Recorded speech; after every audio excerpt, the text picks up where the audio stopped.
Welcome everyone to episode 72 of Raw Sport. We're back with another banger. The man himself, Mr. Rick Glaser, joins me on the show. Ricky, how are you? How's things? Good, buddy. It's good. It's Thanksgiving in America. I'm getting better. I've been sick for I don't know since last week, and recovering slowly but surely. But it's not hasn't been easy. But here I am, anyways. Happy Thanksgiving, America. 1 week ago, we were together in sunny LA, and now you're in cold Buffalo, New York, and I'm in sunny Melbourne. So, Well, yep, that's the way it goes sometimes, you know. time flies. Fire my away, friend. fire All away. right.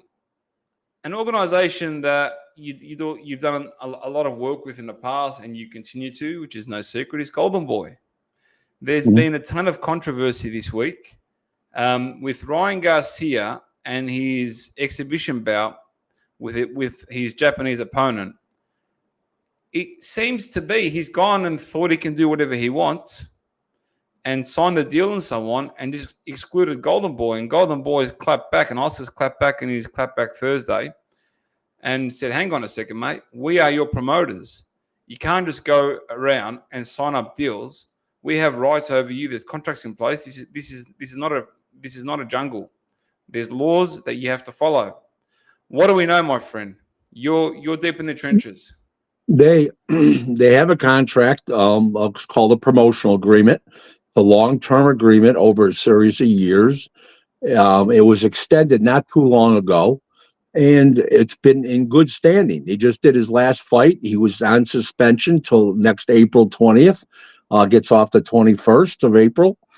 And basically speaking, is Oscar was preparing to, for him to fight in late April this coming of 2025 when he gets off suspension. All of a sudden, everybody's reading on the internet he's fighting an exhibition in Japan.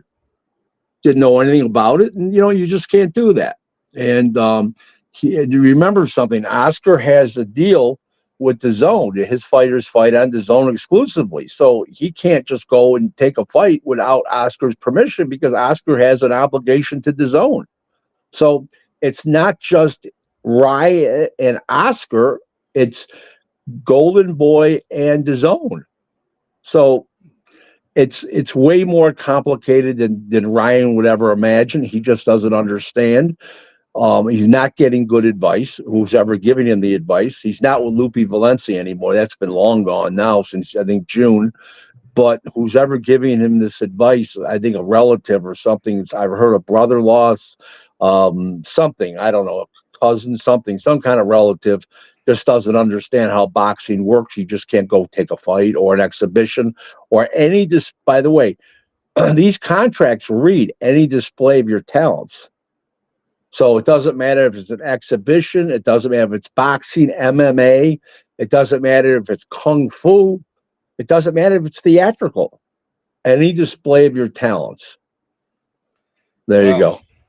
Okay, so how do fighters think that they can get away with this? Like, it's really most of them don't think that. It's just that some guys are ignorant to the facts or arrogant to the facts. One of the two. I don't know which the one this one lies, but obviously there's issues because Oscar's 100% right. It's horrible to say, but Ryan Garcia doesn't do too much right. What's going on with him? Why does he keep falling back into these controversies? What's his story? Because he listens to the last person he talks to. He doesn't have that one person that can guide him and sit down and look him straight in the eye and say, this is the way life works. This is the way boxing works. This is the way accounting works. This is the way women are. He doesn't have that person. He doesn't, and he just keeps listening to people and the last person he talks to. Life's not supposed to be like that. He's a very big star. Yes, he is. He's a very big star. It could be a despite of himself. We don't know that, but I'm not bragging, but you take myself for instance. I've made very few mistakes in life, and I've governed myself accordingly. I mean, I didn't get married the first time till I was 55. I don't have little Rickies running around all over the place, thank God. And you one of the things that people don't get about success is you have to limit your mistakes to become successful. in personal life and business. You know, how many ex-wives you hear leave a guy basically high, dry, and half broke? Well, you know, they made a mistake. Wrong woman. You have to limit those mistakes. I've been married to my wife now, first marriage, 11 years. Okay. Not a coarse word between us. And you just have to know that what situations are. You have to govern yourself accordingly to everything you do in life. It's not just boxing, it's life, it's family, it's even religion plays into it. Some of these places you go, they want 10% of your income. That's why I'm Jewish, proud to be. I don't go to temple because they want 10% of my income. Can you imagine somebody getting 10% of my income? I'd beat them with a bat before that would happen. Wow. So look, why is this story so common in boxing? These kids, because it's the one sport in the world where the very, very, very uneducated meet the very, very, very educated, and somehow we manage to make a deal. And that common denominator is money. And that's just what the facts are. You know, the boxers are mostly street urchins. If they're not street urchins, they're not. Most of them are not college educated, and a lot of your promoters, you know, what's his name, went to Harvard Business School. Louis. Al Heyman. Lou DiBella went to Harvard Law School. Bob Arum went to Harvard Law School. Dan Duva died, but he went to Harvard Law School. I mean, you know, you have people that are highly educated in the business, and they're doing business with street urchins. It just what that's not a bad thing, and that's not bad that they're street urchins. Okay, but there has to, they don't understand business, they don't understand what they sign, and even if they have lawyers, they don't understand what they sign. The lawyer says, okay, all the technicalities are fine, I agree with this, sign it. Well, did you explain to your client what this is? Okay, and it's an exclusive agreement, and they just don't get it. It's really sad because in most sports you see, like with the NFL, very similar stories. The kids that come into the NFL are not really highly. I have to say this in a very polite way. They're from the lower socioeconomic. And so are fighters. Yeah, so are boxers. But they've got a system in place in these teams that they sort of straighten them out. They've taught them how to invest their money, how to put things aside, contracts. Well, they do and they don't. Okay. There's some fluff there, but in reality, a lot of them go broke within 4 years of them leaving the league. So that's a lot of, they do, but it does. But most of the time, it doesn't work. There you go. All right. Well, hopefully Oscar and Ryan can sort it out. This will get a lot of publicity. They'll sort it out because they'll sort it out. You know, Oscar doesn't want any more than Ryan living up to his contract. That's all. So who's the wise head that ends up sorting these issues out in Ryan's camp? Because they always end up coming to some sort of deal. Probably his attorney, I would say. I would guess, and I would guess it'd probably fall on Eric Gomez, the president of Golden Boy. I would assume. Wow, it would be amazing if we can get him on next week to sort of move into this and learn more about the whole situation, because this guy could potentially be one of the biggest stars in boxing.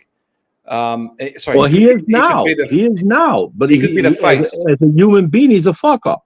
Yeah, he could be the face of boxing. Now that Alvarez is moving out into his latter stage of his career, Garcia's got the potential to be the face of this sport. And there were so many comparisons that were done between him and Oscar De La Hoya coming up. They're good-looking guys. The way they fight, they're entertaining. Both from L.A. area. Yeah. Both have a tremendous left hook. Both Mexican Americans. Both tall, good-looking for their weight class. I agree. He's just walking through fuck up after fuck up, which is disappointing because he's got so much potential. The difference is, this is the big difference between Oscar and Ryan. Oscar took very good advice from the Bob Arums of the world and these kind of people, and the same guy who's giving those is supposed to be giving him advice. Oscar, he's not listening to. The one that has been through his path already. Correct. And is an iconic figure, Oh and yeah, absolutely. mega wealthy. How could you miss? Absolutely, and he was. I seen multiple documentaries of him when he was in LA, and before fights or whatnot. It was like Christmas. He was ridiculous. That he just shut the city down. I still haven't seen that sort of star caliber or impact as I've seen with Oscar De La Hoya with anyone when it comes to one of the biggest cities in the world, Los Yep. Angeles, California. All right, Hmm. enough of Mr. Garcia. We're going to move on to another conversation. One of your dear friends, George Kambosos Jr. has signed a co-promotional deal with Eddie Hearn's Matchroom and the Bell Entertainment, and also his ferocious promotions. What's he doing? What's the story there? I don't know. I didn't look into it too deeply, but Lou DiBella's got no TV. He can't pay him what the kid wants, and he was desperate and went and made a deal with Eddie Hearn, who's got the zone back at him. So it was really a no-brainer for everybody involved. It was a no-brainer for the kid. It was a no-brainer for Lou, and it was a no-brainer for Eddie. Thank God it was a no-brainer for all three. They'd still be standing there with their dick in their hand, these three. There's talks of him moving up to 140, start his bid to become a two-time world champion, apparently.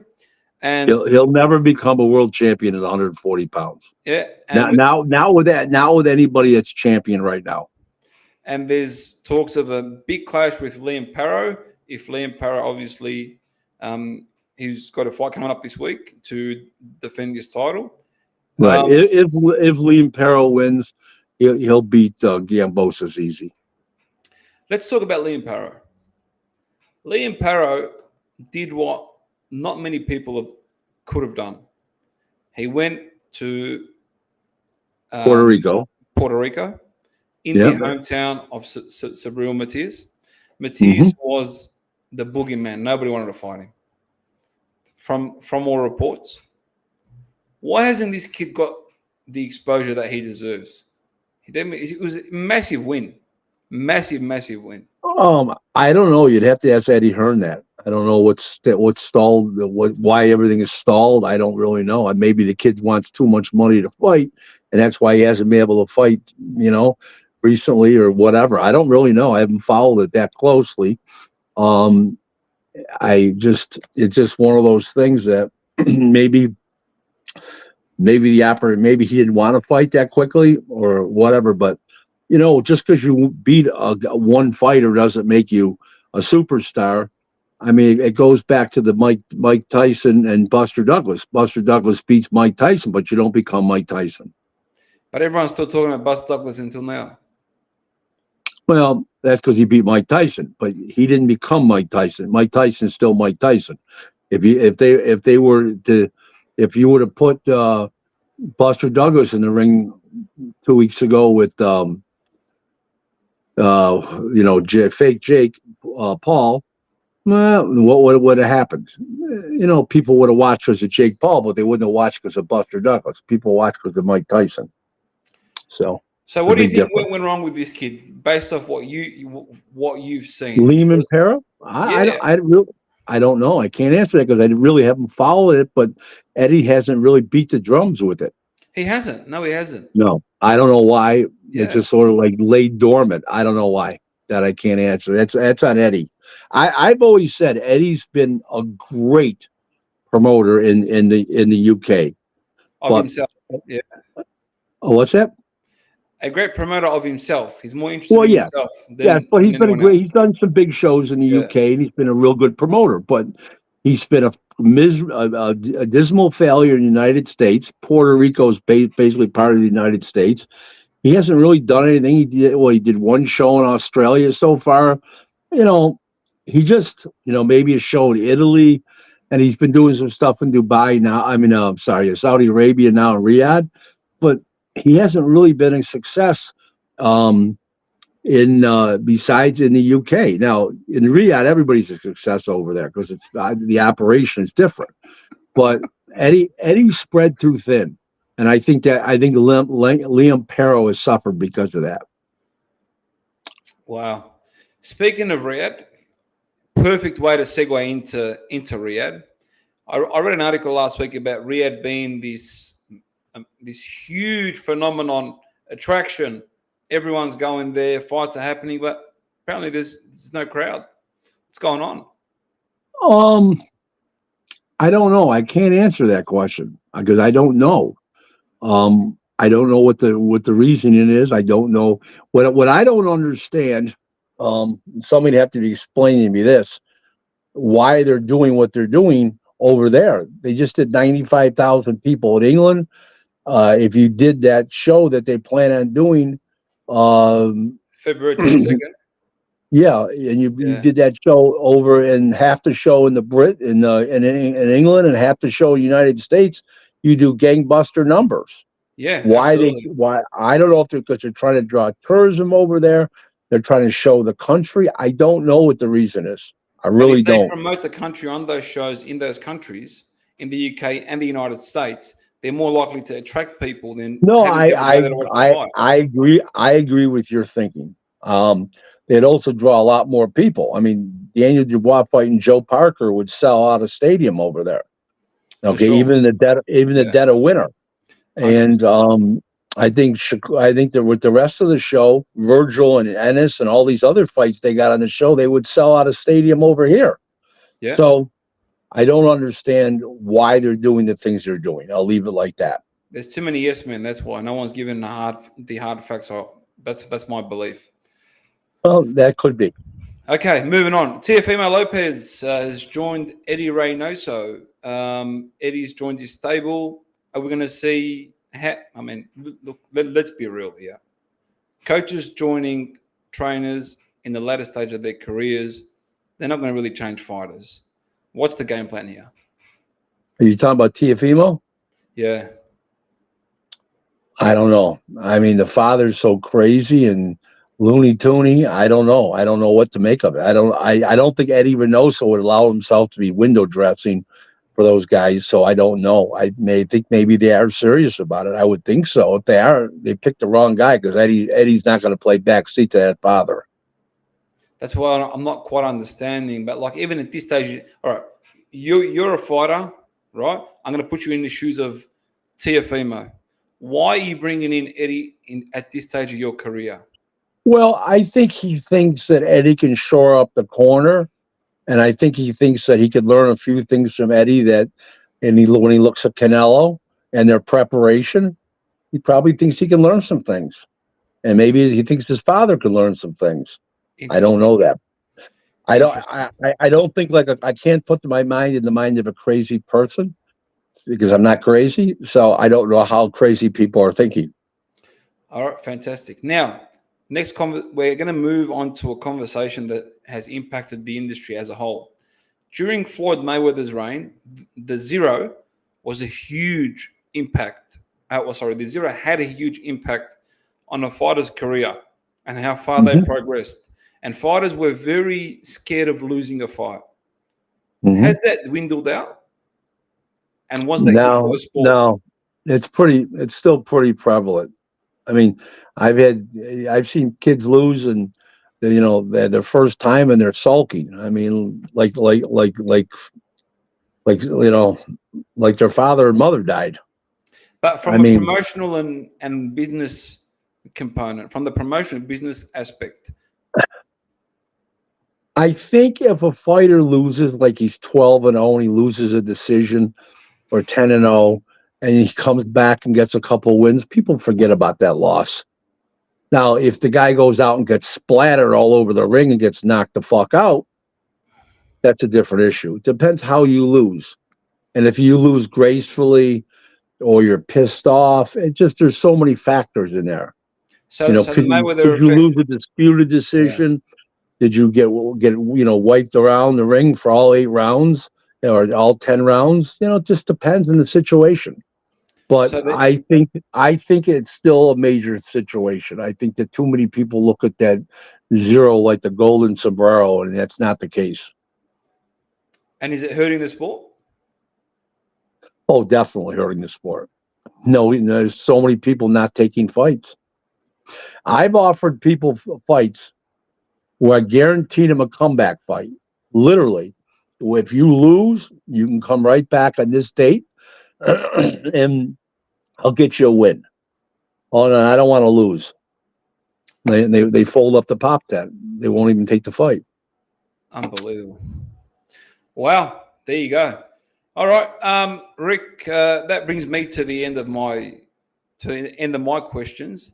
Do you have any parting words for us? Anything you'd like to share with us? Well, I want to tell everybody finally met you in L.A. We had a meal together, and it was very nice to meet you. And I was very impressed. You're a lot physically bigger in person than you look on this. That's for sure. You're very tall, and you're very macho, and you don't come off that way on the podcast either. And I was very impressed with your demeanor, and I enjoy working with you. This is our 6th show, and I enjoy it. I wish I could have been here on Monday, like I'm supposed to be, but I've been sick. I didn't even have a voice for a couple of days. But you're very enjoyable to work with, and I take pride in this half hour every week. Thank you, Ricky. Likewise, it was awesome to catch up. We had a great laugh, which is always good for the soul, as they say. All right, everyone. Should we tell them the story about the Uber driver? Let me tell the story. So we're sitting in an Uber, and I says to the guy was going pretty fast in traffic. I says, "What country are you from?" He says, "Armenia." I says, "Slow the fuck down. I've never heard of a great Armenian race car driver." Even the driver laughed. He was a good man, Albert. Albert, he was nice guy. Absolutely. All right, Ricky. I'll see you on Monday, and I will be here on. I will be here on Monday. You feeling better? And I will be feeling much better. Thank you, Fantastic. And we'll see you on Monday, and see everybody else on Monday. Take care.